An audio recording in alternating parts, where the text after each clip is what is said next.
Hazırsanız Kotor gezi turumuz başlıyor.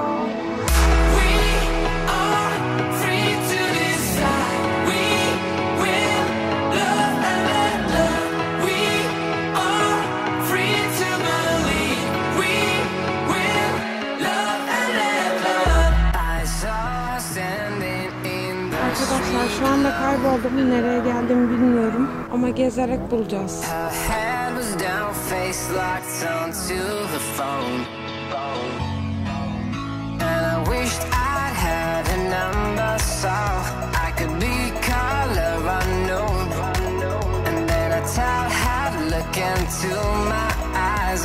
Ve kötü haber, galiba özel mülk bir yere geldim.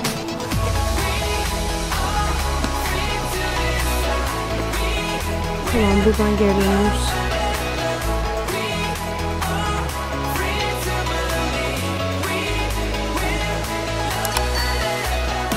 Arkadaşlar şu anda Dobrata'dayım. Burası Kotor'dan yürüme mesafesinde ve deniz kenarı ama gördüğünüz gibi her yer kapalı.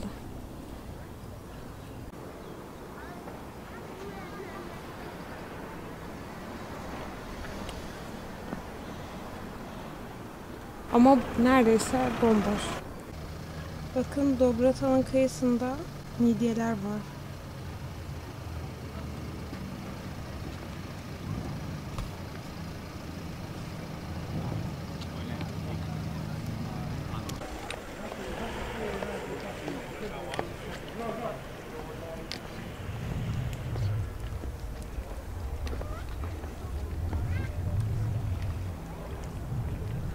Dobrata'dan herkese selamlar arkadaşlar. Ben şu an burada açık bir restoran buldum ve sipariş verdim. Aslında restoranda yemek yasak ve her şekilde take-away almak zorundasınız ve ben şu anda boş bir bank bulamadığım için restoranın sandalyesine ve masasına oturdum. Muhtemelen siparişim gelince beni buradan kaldıracaklar. Ama bu restoranda yemeğin yasak olması ve sadece take-away vermeleri ileriki günlerde bayağı bir sıkıntı olacağı benziyor. Çünkü gerçekten insanlar yerlerde yemek yiyor. Her yerde bank yok, her yerde oturacak bir yer yok. Muhtemelen ilerleyen günlerde beni yerde yemek yerken de görebilirsiniz. Falan. Arkadaşlar, yemeğim geldi. Size o yüzden yemekten sonra anlatmaya karar verdim bunu. Çünkü gerçekten çok açım. Üzgünüm. Bu arada beni buradan kaldırmadılar. Arkadaşlar bakın, yemeği sipariş ettim. Daha ben dokunamadan altında bitti ya. Gerçekten çok fena vicdan azabı yapan bir arkadaş. Tamam vereceğim. Söz vereceğim. Bekle.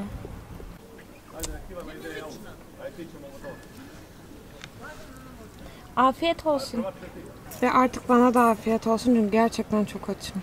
12 seconds later. Arkadaşlar, take-away sipariş etmek gerçekten korkunç bir şey.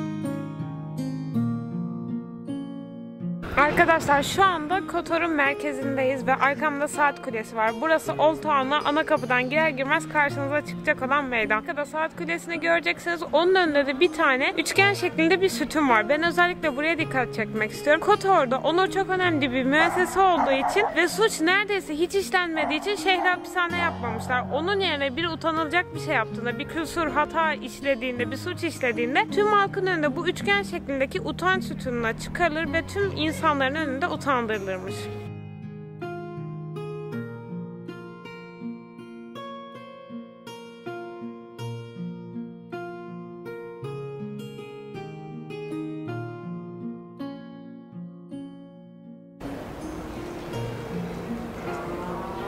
Bakın arkadaşlar, şurada bir küçük bebeğin doğum günü kutlaması var. 2 yaşına girmedi. Şu anda önümden de bir papaz geliyor. Şimdi videoya bir ara verip size onu göstermek istiyorum.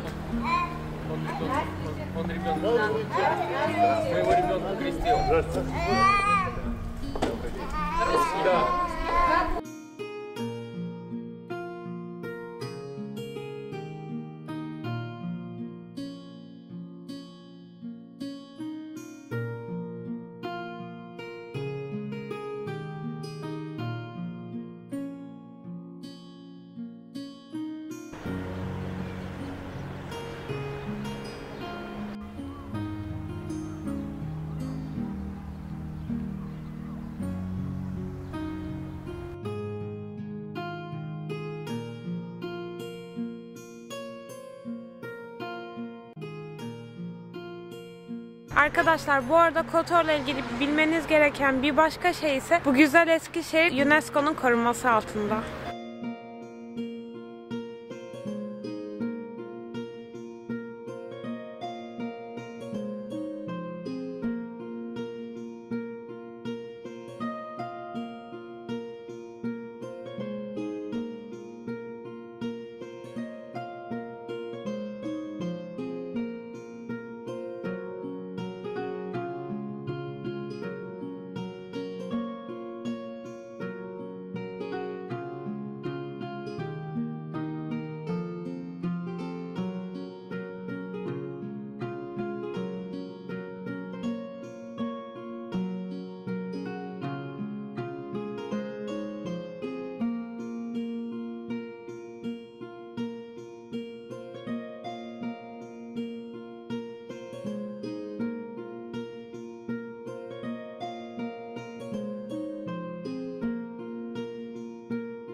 Covid döneminin de bir getirisiyle sokaklar hep bomboş, bu labirent gibi ara yollar, her yer kapalı ve bomboş.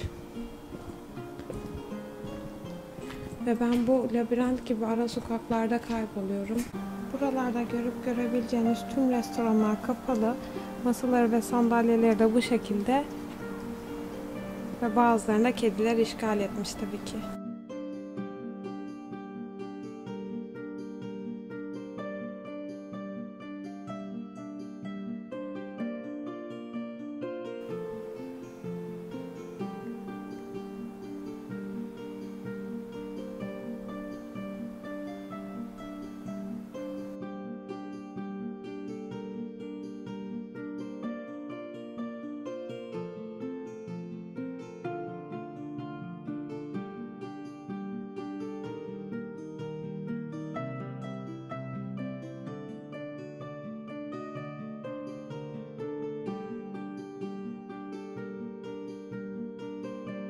Nereye gideceğimi bilmeden ve hiç düşünmeden gözüme güzel gelen ara sokaktan giriyorum ve şu anda kayboldum. Buranın nereye çıkacağını da hiç bilmiyorum.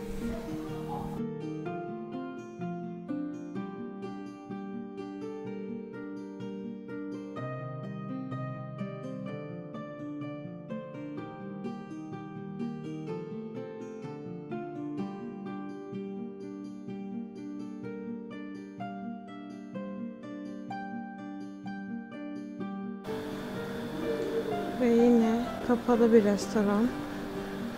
Kedilerin işgal ettiği masalar.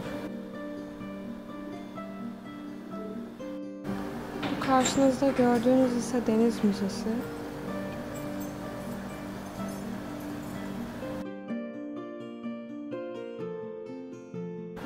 Kotor'a gelirseniz kesinlikle gezmeniz gereken yerler arasında yer alıyor. Ama ne yazık ki şu an Covid dönemi dolayısıyla burası da kapalı. Arkadaşlar şanslı mıyım yoksa kaybolmaya iyi mi alıştım bilmiyorum ama yine tesadüfen aradığım yerleri bulduğum bir meydandan devam ediyorum. Şu anda arkamda gördüğünüz kilisenin ismi St. Luke Kilisesi. Sırpların Ortodoks Kilisesiymiş ama tabii ki şu anda açık değil, o yüzden sadece dıştan göreceğiz.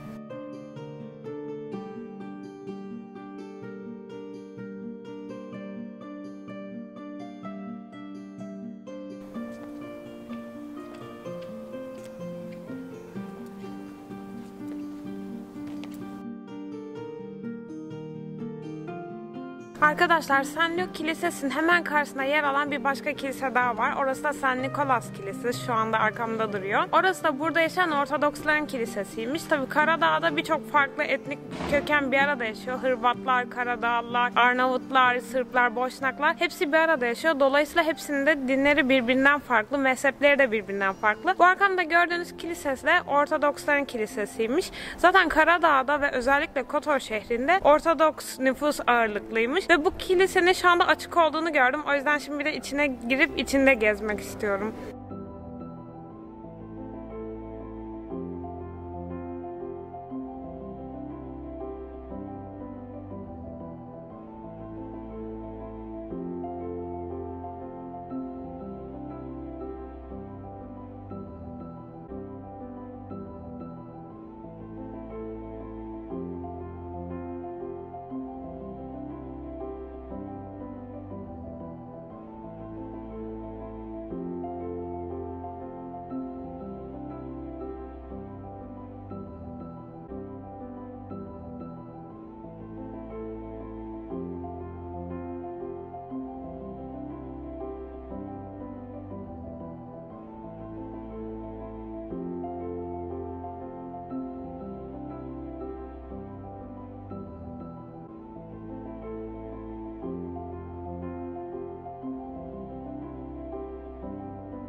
Two hours later. Arkadaşlar buranın muhteşem güzelliğine bakar mısınız?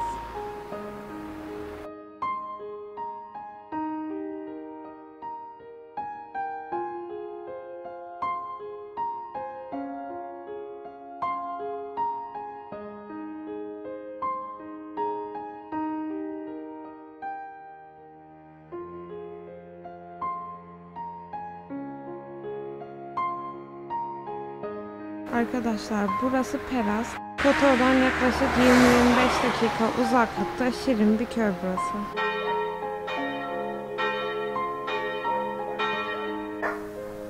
Burada yıkık bir kale var ama sanırım oraya giremiyoruz. Peras her şeyle ve her noktasıyla ortaçağ peri masallarından fırlamış gibi bir köy sanki.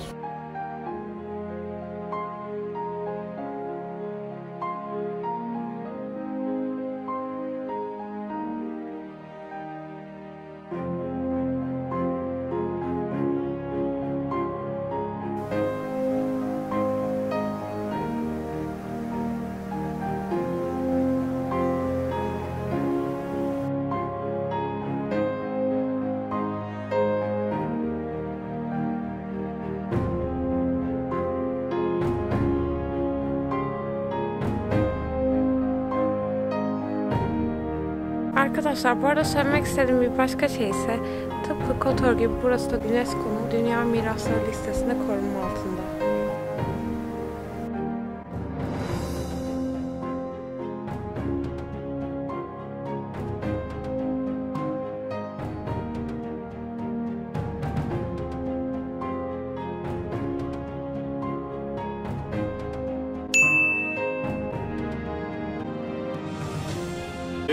Zamanlama uçakçımız kaldı.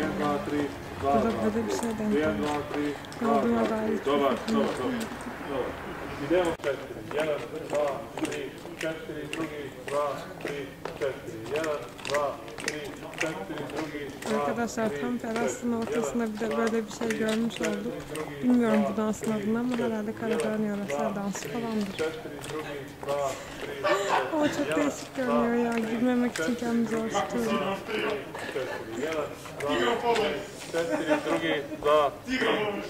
1 hour later. Bunu yakalamak istiyorum. Bakın bakın. Bakın arkadaşlar şurada yüzen bir ördek var. Şimdi bunlar aynı zamanda böyle uçuyorlar, havalanıyorlar ama çok yüksek. Yani böyle ağaçlardan falan daha yüksek. Bildiğiniz serçe gibi uçuyorlar, güvercin gibi uçuyorlar. Ben çok şaşırdım çünkü ben hani denizde, derede yüzen ördeklerin o kadar uçabileceğini, hatta uçabileceğini düşünmüyordum. Yani şu an çok şaşkınım. Hani bilmiyorum, acaba ben mi biraz cahil kaldım? Ben ilk kez görüyorum böyle bir şey. Bakın arkadaşlar, bahsettiğimiz ördek şu. Bildiğiniz böyle yeşil başlı, suda yüzen ördek. Keşke bir de uçarken yakalasam. Bakın bunlar ördek. Sonunda yakaladım. Bu kadar grup halinde bu kadar yükseğe uçuyorlar, sonra geri suya geliyorlar. Allah'ım, yakaladım sonunda. Şu an kaybettim ama. Bakın vakvaklayarak uçuyorlar, sonra geri suya girip yüzmeye başlıyorlar. Böyle bir şey mümkün mü? Ben ilk kez görüyorum. Nehirde yüzen ördek aynı zamanda tepeye çok yüksek bir güvercin kadar havalanıyor. Ondan sonra geri nehre geliyor, suya geliyor, yüzmeye başlıyor. Ben ilk kez görüyorum böyle bir şey. Yani daha önce onların böyle uçabildiğini bilmezdim. Ciao.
Arkadaşlar, bu arkamda gördüğünüz kapı nehir kapısı. Kuzey kapısı olarak da biliniyor ve Old Town'la açılan 3 kapıdan biri. Burası Barbaros Hayrettin Paşa'nın saldırılarına karşı yapılmış bir kapı.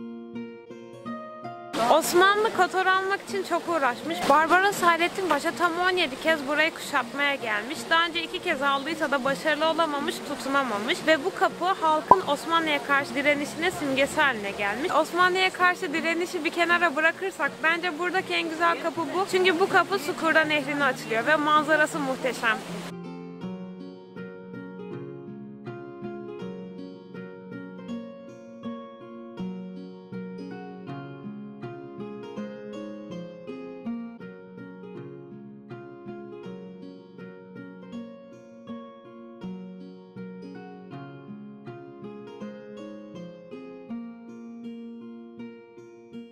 Arkadaşlar, şu anda Sukurda Nehri'nin kenarında ufak bir yürüyüş yaptım. Benim Kotor'da en sevdiğim yerlerden biri burası oldu. O yüzden son günümü, son anlarını burada değerlendirmek istedim. Doğru duydunuz. Yarın bu şehirden ve bu ülkeden ayrılıyorum. Ama her şey çok plansız gelişti. Ben de bunu son bir gün önce falan ayarladım. O yüzden sizinle de gelecek yolculuğum hakkında biraz bilgi paylaşımı yapmak istiyorum. Öncelikle bu yolculuk başından beri çok plansız ve ani gelişti. Yani aslında plan yaptıysam da hiçbir planım birbirine tutmadı ve böyle doğaçlama olmak zorunda kaldı. Size başındaki düşüncelerimi anlatmak istiyorum. Ben yola Makedonya'ya gitmek üzere çıkmıştım ve ondan sonra Arnavutluğa geçip arkadaşım Elira ile buluşma gibi bir düşüncem vardı. Eğer sonrasında param kalırsa Karadağ'da geçip oradan Türkiye'ye dönmeyi düşünüyordum. Ve şöyle ufak bir nokta var. Türkiye 1 Mart'a kadar PCR testi şartı koymuştu. O yüzden ben yolculuğum 1 Mart sonrasında bitecek şekilde ayarlamıştım. Fakat tabii ki hiçbir şey öyle olmadı ve Türkiye'de PCR testi şartını uzattı. Dolayısıyla ben burada bugün bu sabah PCR testi yaptırmak zorunda kaldım. Bunu gerçekten içim acıyarak söylüyorum. Çünkü gerçekten farklı bir ülkede PCR testi yaptırmayı hiç istemiyordum. Hala içim acıyor. Neyse, onu bir kenara bırakırsak ben de dedim ki hazır PCR testi yaptırmışken bunu neden değerlendirmeyeyim? Çünkü arkadaşlar, bildiğiniz gibi aklın yolu bir. Ben de dedim ki hazır PCR testi yaptırmışken bunu neden değerlendirmeyeyim? Tabii ki tek sebep bu değil. Birinci sebep bu. İkincisi de eğer Karadağ'dan Türkiye'ye dönseydim Karadağ'ın başkenti Podgorica havaalanından Türk Hava Yolları uçağıyla İstanbul'a dönecektim ki bu uçak biletleri gerçekten pahalı yani. Ve ben o yüzden farklı bir yerden aktarma yaparak kendime daha ucuz bir bilet bulabileceğimi düşünmüştüm ki buldum da. PCR testi de yaptırmak zorunda kaldığım için hem dedim ki neden bir ülke daha gezmeyeyim, yani çok kısa bir sürede olsa neden bir yer daha görmeyeyim, hem de neden daha ucuza bir bilet bulmuşum onu kullanmayayım. Ve arkadaşlar her şey çok ani gelişti. Ben yarın sabah buradan Mostar'a, Bosna Hersek'e gidiyorum. Buradan otobüste Mostar şehrine gideceğim. Bir gün orada kalacağım. Ertesi gün de başkent Saraybosna'ya gidip bir gün de orada kalacağım. Ve diğer gün 72 saat dolmadan sabah saatlerinde Türkiye'ye dönmüş olacağım. Eğer hiçbir sorun olmazsa belki 72 saati azıcık geçebilir. Bilmiyorum. Umarım geçmez. Sadece uçağın bunu asla ve asla rötar yapmaması lazım. Umarım öyle bir şey olmaz. Gerçekten tüm bu yolculuğum boyunca her şeyim çok ters gitti. Rötar yaparsam mahvoluyorum ama eğer rötar yapmazsa salı sabahı Türkiye'ye, İstanbul'a sorunsuzca iniş yapacağım. Several days later. Ve hazır şu anda da burada sakin, sessiz bir ortam yakalamış, tek başıma kalmışken böyle kendi kendime konuşur, anlatır gibi size de bazı şeyler anlatmak istiyorum. Öncelikle bu benim herhalde en uzun evimden uzakta kalışım. Yani evimden uzakta kalışım derken hani en uzun yurdumdan uzakta farklı bir ülkede kalışım ve en uzun tek başıma yurt dışı seyahatim. Her ne kadar kamerada sadece pozitif, neşeli anları göstersem, güzel şeyleri paylaşsam da gerçekten çok zorluk yaşadığım dönemler de oldu. Ama her şeye rağmen çok güzeldi. Gerçekten safe zone dediğimiz o güvenli alandan çıkmak istiyordum ve kesinlikle bu yolculuk boyunca bundan çıktım. O yüzden benim için güzel bir maceraydı. Ama işlerimin çok ters gittiği, planlarımı tutmadığı değişik bir dönem oldu. Yarınımın belli olmadığı günler oldu. Hatta her günüm öyleydi. Yani Mostar'a bileti bile bu sabah PCR testinden sonra aldığımı düşünürsek gerçekten yarın ne yapacağım bilmiyordum. Akşam nerede kalacağım bilmediğim günler çok oldu. Özellikle Karadağ'da neredeyse her akşam farklı bir yerde konaklamak zorunda kaldım. Bunları tabii ki sizlerle paylaşmadım. Çok da mutluluk verici şeyler değil. Ama ben bütün bu deneyimlerimden ve hayatımdaki heyecandan çok mutluyum. O zaman şöyle demek istiyorum. Yarınımızın daha çok belli olmadığı ve hayatımızın daha heyecanlı olduğu zamanlara. Ve bu videoyu da burada Sukurda Nehri'nin kenarında, nehir kapısında kapatmak istiyorum. Bir sonraki videonun da spoilerını vermiş oldum. Yeni videolarda Bosna Hersek'ten. O zaman şimdilik benden bu kadar arkadaşlar. Birazcık hazırlık yapmam lazım ve erken kalkmam lazım. Videolarım devamını beklemek istiyorsanız abone olmayı unutmayın. Ve yeni bir şey öğrendim, onu da söylemek istiyorum. Bu aşağıda bir tane çan varmış. Ona tıklarsanız da yeni bir video attığımda size bildirim geliyor. Ve o zaman ben bu videoyu burada kapatıyorum. Bir sonraki videoda ve bir sonraki ülkede görüşmek üzere. Sizi seviyorum.